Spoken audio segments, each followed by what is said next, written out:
नमस्कार, आप देख रहे हैं इंडिया न्यूज हरियाणा। आपके साथ मैं हूं सुरभि तिवारी। तो आप फटाफट अंदाज में नजर डाल लेते हैं अब तक की खबरों पर।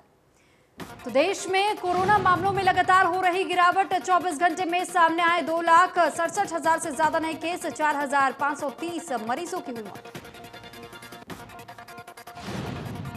कोरोना के केस लगातार कम हो रहे हैं। इस बीच रिकवरी रेट में भी सुधार हो रहा है। एक दिन में 3,89,000 से ज्यादा मरीज रिकवर हुए।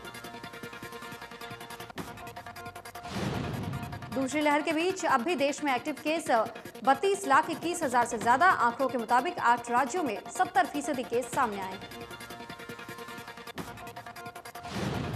महाराष्ट्र में कोरोना के केस लगातार कम हो रहे हैं। एक दिन में महाराष्ट्र में कोरोना के 28,438 नए मरीज मिले हैं, जबकि 52,000 से ज्यादा कोविड मरीज ठीक हुए हैं। 1,000 से 291 मरीजों की जान चली गई है।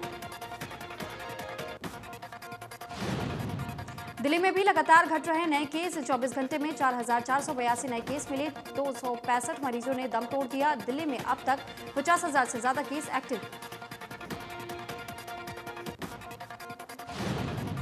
हरियाणा में कोरोना संक्रमण की रफ्तार कम हो रही है। पिछले 24 घंटे में प्रदेश में कोरोना के 7,774 नए केस मिले हैं, जबकि 124 मरीजों की मौत हुई है।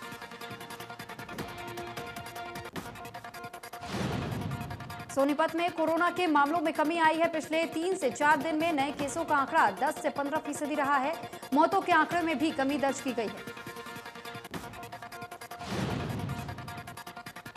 जिला उपायुक्त ने बताया कि कोरोना काल में जिले में टेस्टिंग को लेकर के 6,000 का लक्ष्य निर्धारित किया गया है। कोरोना काल में जिला उपायुक्त ने एम्बुलेंस के लिए ओवर चार्जिंग को रोकने के लिए हेल्पलाइन नंबर 1950 जारी किया है, जिस पर निर्धारित दरों पर एम्बुलेंस सेवा मिलेगी। ब्लैक फंगस से निपटने के लिए हरियाणा सरकार भी एक्शन में दिखाई दे रही है। स्वास्थ्य मंत्री अनिल विज ने कहा है कि ब्लैक फंगस के लिए हर मेडिकल कॉलेज में 20-20 बेड की व्यवस्था की गई है। साथ ही उन्होंने अस्पतालों से ब्लैक फंगस के मरीजों को मेडिकल कॉलेज में रेफर करने के निर्देश जारी किए। स्वास्थ्य मंत्री अनिल विज ने कोरोना काल में प्राइवेट अस्पतालों को मरीज से ओवरचार्ज न करने की चेतावनी दी। नेता प्रतिपक्ष भूपेंद्र हुड्डा ने कोरोना को लेकर के कहा है कि इस लड़ाई को सभी को मिलकर लड़ने की जरूरत है। उन्होंने कहा कि सरकार को कोरोना की तीसरी लहर की अभी से ही तैयारी कर लेनी चाहिए। नेता प्रतिपक्ष भूपेंद्र हुड्डा ने कहा कि कोरोना के खिलाफ लड़ाई में इंफ्रास्ट्रक्चर की कमी है। ऐसे में लोगों के कोरोना प्रोटोकॉल का पालन करना चाहिए। हिसार हिंसा को लेकर के पूर्व सीएम भूपेंद्र हुड्डा ने बयान जारी किया। उन्होंने कहा कि पूरे मामले की न्यायिक जांच होनी चाहिए और दोषियों को सजा देनी चाहिए। देश प्रदेश में जहां कोरोना का कहर जारी है, वहीं कोरोना ने कई लोगों की जिंदगी छीनी है। वहीं अब ब्लैक फंगस भी लोगों के लिए जानलेवा साबित हो रहा है। सिरसा में भी ऐसे मामले सामने आए हैं जिनमें लोगों की जान ब्लैक फंगस की वजह से गई है। सिरसा में 10 लोगों की कोरोना से मौत हुई है। उनमें एक महिला सहित 2 लोगों की मौत का कारण ब्लैक फंगस बना। नागरिक अस्पताल के सीएमओ डॉक्टर मुनीश बंसल ने इन मौतों की पुष्टि की है। सिरसा के बरुवाली गांव के एक व्यक्ति और चाहरवाला गांव की महिला कोरोना पॉजिटिव थी। साथ ही वो ब्लैक फंगस से भी पीड़ित थे। दोनों की मौत का कारण बीमारी बनी। ब्लैक फंगस की एक वजह कोरोना मरीज को ज्यादा मात्रा में स्टेरॉइड दवाइयां देनी बताई जा रही है। ऐसे में ब्लैक फंगस के खतरे को देखते हुए राज्य ड्रग कंट्रोल ब्यूरो ने मेडिकल स्टोर्स के लिए निर्देश जारी किए हैं। मेडिकल स्टोर्स मालिकों को बिना डॉक्टर की प्रिस्क्रिप्शन के स्टेरॉइड दवा नहीं बेचने के लिए कहा गया है। साथ ही स्टेरॉइड दवाई बेचने का रिकॉर्ड रखने के निर्देश भी जारी किए गए। कृषि मंत्री जेपी दलाल ने हल्के के बहल और सिवानी के स्वास्थ्य केंद्रों का निरीक्षण किया है। इस दौरान कृषि मंत्री ने होम आइसोलेट मरीज के पास उपचार किट समय पर नहीं पहुंचने पर सख्ती बरतने की बात कही। साथ ही इस दौरान हुई देरी पर संबंधित अधिकारी पर कार्रवाई की बात कही गई है। वहीं कृषि मंत्री ने कहा कि हर व्यक्ति का जीवन कीमती है। साथ ही ब्लैक फंगस मामले पर बोलते हुए कृषि मंत्री जेपी दलाल ने कहा कि ये गंभीर बीमारी है जिसका इलाज महंगा है, इसलिए लोगों से अपील है कि झोला छाप डॉक्टर से दवाई ना ले, अनुभवी चिकित्सकों से ही इलाज करवाएं। वहीं लोगों से भी अपील की गई है कि फंगस लगी सब्जियों और खाद्य पदार्थों से बचें और गांव में सफाई पर ध्यान दें। फरीदाबाद में सूचना जनसंपर्क एवं भाषा विभाग हरियाणा सरकार द्वारा पत्रकारों को टीकाकरण के लिए विशेष टीकाकरण कैंप का आयोजन किया गया। वैक्सीनेशन जिसमें कि पत्रकारों ने अपना टीकाकरण करवाया, वहीं रैपिड कोरोना टेस्ट की सुविधा का भी लाभ पत्रकारों ने उठाया। इस अवसर पर फरीदाबाद के डिप्टी कमिश्नर यशपाल यादव और civil surgeon doctor Randhir Singh Punia मौजूद रहे। आसिफ हत्याकांड मामले में खलीलपुर गांव में तनाव का माहौल बना हुआ है। आपसी रंजिश में युवक की हत्या के बाद बड़ा बवाल हो गया था, जिसके बाद आज डीसी धीरेन्द्र खड़गटा और एसपी नरेंद्र सिंह बिजरनिया ने खेड़ा खलीलपुर गांव का दौरा किया। इस दौरान गांव के लोगों से शांति बनाए रखने की अपील की गई। गांव में एहतियात के तौर पर पुलिस जवानों की तैनाती कर दी गई है। दूसरी तरफ हत्याकांड में गिरफ्तार किए गए 6 आरोपियों को रिमांड पर लेने की तैयारी की जा रही है। वहीं पुलिस ने इस मामले में 14 नामजद सहित 15 से 20 अन्य लोगों के खिलाफ हत्या की धाराओं के तहत मुकदमा दर्ज किया था, जिनमें से चंद घंटे में 6 आरोपियों को पुलिस ने गिरफ्तार कर लिया। बाकी आरोपियों की तलाश में पुलिस छापेमारी कर रही है। करनाल की आवर्धन नहर से मिले डॉक्टर अभिषेक के शव मामले में अब नया मोड़ सामने आया है। पुलिस ने अस्पताल के मालिक डॉक्टर रजत मिमानी और डॉक्टर तुषार पर हत्या का मामला दर्ज कर लिया है। दरअसल 3 दिन पहले डॉक्टर अभिषेक की गाड़ी नहर किनारे खड़ी मिली थी और बीती रात उसका शव नहर से मिला। डॉक्टर के शरीर पर चोट के निशान मिले। परिजनों ने हत्या करने का आरोप दोनों डॉक्टर पर लगाया था। वहीं पुलिस ने बोर्ड से पोस्टमार्टम करवाया, जिसमें डॉक्टर की हत्या की पुष्टि हुई और 2 डॉक्टरों पर हत्या करने का केस दर्ज कर लिया गया है। डॉक्टर अभिषेक डॉक्टर रजत मिमानी अस्पताल में काम करते थे और यूपी में रहने वाले बताए जा रहे हैं। डेरा सच्चा सौदा प्रमुख गुरमीत राम रहीम ने एक बार फिर जेल से बाहर निकलने के लिए गुहार लगा दी है। प्रदेश के बिजली एवं जेल मंत्री चौधरी रणजीत सिंह ने कहा कि बाबा द्वारा नियमानुसार ही पैरोल के आवेदन किया जा सकता है। उन्होंने कहा कि जेल के नियमानुसार कोई भी कैदी जेल अधीक्षक को पैरोल के लिए आवेदन कर सकता है। उन्होंने बताया कि इमरजेंसी केस में डीसी और एसपी की रिपोर्ट पर जेल अधीक्षक पैरोल देने के लिए अधिकृत है। पहलवान सागर हत्याकांड में फरार चल रहे सुशील कुमार की मुश्किलें लगातार बढ़ती जा रही है। सुशील कुमार की जमानत याचिका रोहिणी कोर्ट ने खारिज कर दी है। वहीं पहलवान सागर की हत्या के बाद से परिजनों का रो रो कर बुरा हाल है। सागर के परिजनों ने न्याय की गुहार लगाते हुए कहा है कि उनकी बेटी की हत्या में पहलवान सुशील भी शामिल है, इसलिए पुलिस सुशील कुमार को जल्द से जल्द गिरफ्तार करे। बेटी की हत्या से आहत परिजनों से सुशील सागर के हत्यारों को फांसी की सजा देने की मांग की है। हांसी के मसूदपुर गांव के लोगों ने हिसार में किसानों पर हुए लाठीचार्ज के विरोध में लॉकडाउन का बहिष्कार किया। ग्रामीणों ने अजीब फरमान जारी करते हुए कोरोना को लेकर सरकारी सेवाओं का भी बहिष्कार करने का फैसला किया। ग्रामीणों ने सर्वजातीय पंचायत आयोजित कर ऐलान कर दिया कि वो गांव में किसी भी डॉक्टर और पुलिसकर्मी को भी नहीं घुसने देंगे और अगर प्रशासन ने गांव में आने का प्रयास किया तो वो खुद जिम्मेदार रहेंगे। वहीं इस दौरान गांव के लोगों का एक ग्रुप बस स्टैंड पर तैनात रहेगा और कोई भी प्रशासन का अधिकारी या पुलिसकर्मी गांव में आता है तो उसके आने नहीं दिया जाएगा।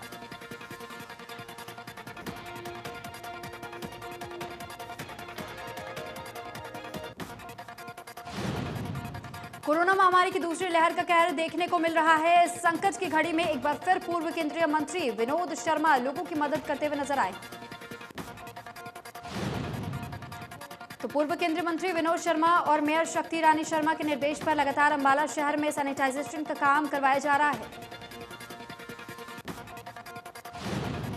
इसी कड़ी में उदयपुर और गोविंदगढ़ गांव सैनिटाइज किया गया ताकि कोरोना महामारी से अंबाला वासियों को बचाया जा सके। पूर्व केंद्रीय मंत्री विनोद शर्मा और मेयर शक्ति रानी शर्मा इस संकट की घड़ी में अंबाला के लोगों की हर संभव मदद कर रहे हैं। वहीं अंबाला वासी भी केंद्रीय मंत्री विनोद शर्मा का धन्यवाद कर रहे हैं। ग्रामीण आंचल में पली बड़ी झज्जर की गांव तालाब की एक बेटी ने विदेश में जाकर भी अपना प्रतिभा का लोहा मनवाया है। तालाब गांव की रहने वाली नीरू सबूत ने हाल ही में हुए ऑस्ट्रेलिया में आयोजित हुई आईसीएन चैंपियनशिप की बॉडी बिल्डर प्रतियोगिता में भाग लेकर 2 गोल्ड जीते हैं।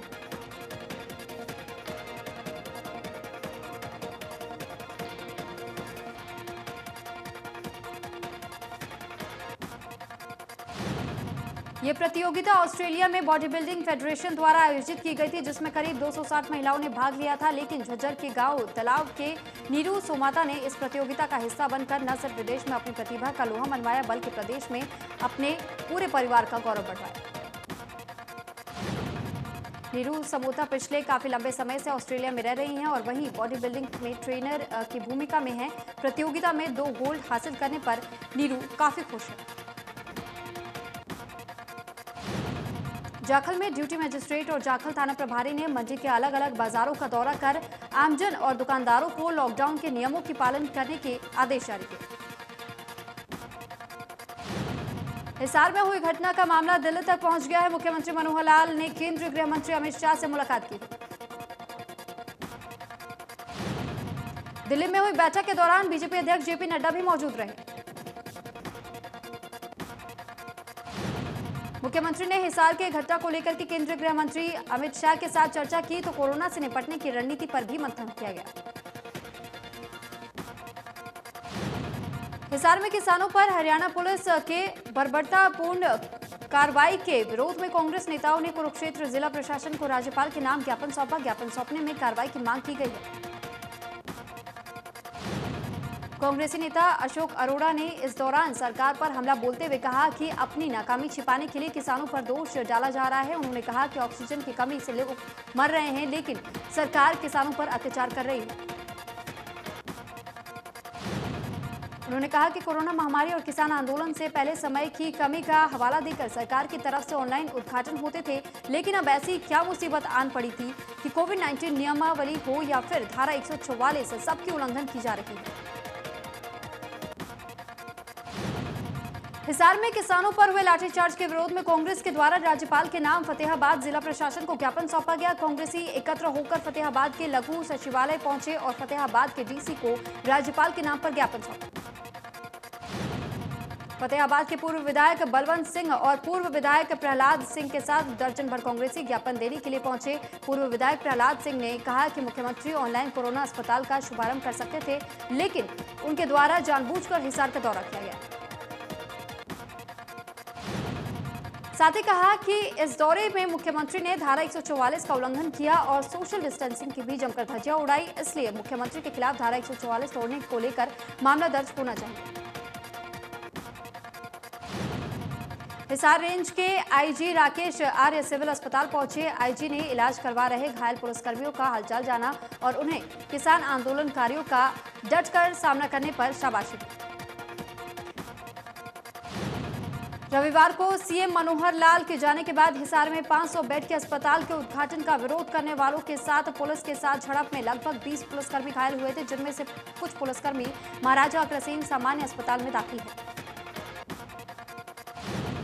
इस मौके पर आईजी राकेश आर्य ने किसानों से हुए समझौते के बावजूद 42 किसान आंदोलनकारियों पर दर्ज किए गए 107 से 151 के मुकदमे पर भी जवाब दिया है।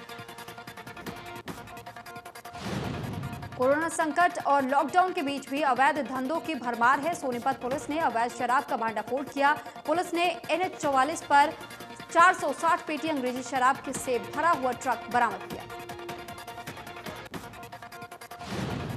पलवल में रात के समय घर में सो रही 15 वर्षीय नाबालिग लड़की के साथ गन पॉइंट पर दुष्कर्म करने का मामला सामने आया है। वहीं आरोपी पीड़ित को जान से मारने की धमकी देकर मौके से फरार हो गए।